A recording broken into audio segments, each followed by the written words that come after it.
স্টুডেন্টসরা আজকের প্রবলেমটা আছে হাইট এন্ড ডিস্টেন্সের উপর। তো দেওয়া আছে একটি দেওয়ালের বিপরীতে তীর্যকভাবে দাঁড়িয়ে থাকা একটি মইয়ের তির্যক কোণ 60 ডিগ্রি।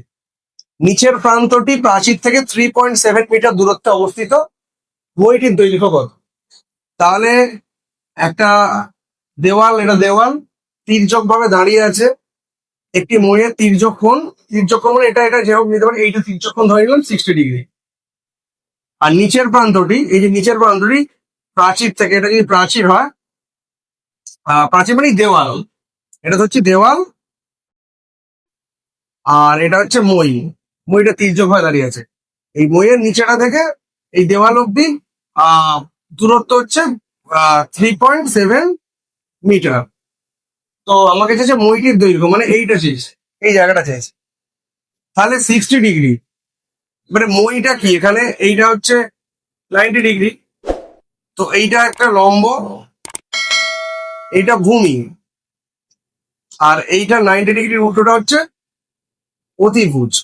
এবারে আমার অতিভুজ দরকার, মইয়ের দৈর্ঘ্য দরকার, আর ভূমি আছে।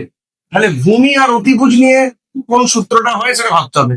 মানে আমরা জানি cos থিটা সমান হচ্ছে ভূমি বাই অতিভুজ।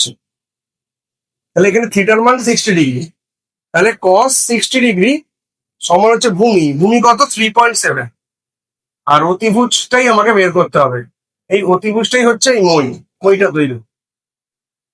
এবারে cos 60 যে মানটা, যেমন সাইন 0, 30, 60, 45, 60, 90, এর মানটা কি হয়? শূন্যর মান শূন্য হয়, 1/2, 1/√2, √3/2, 1।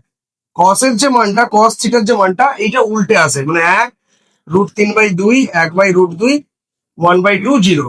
তাহলে cos 60 মান কত হচ্ছে? 1/2। তাহলে এখানে 1/2 সমান 3.7 বাই মই। তাহলে মই কত হবে?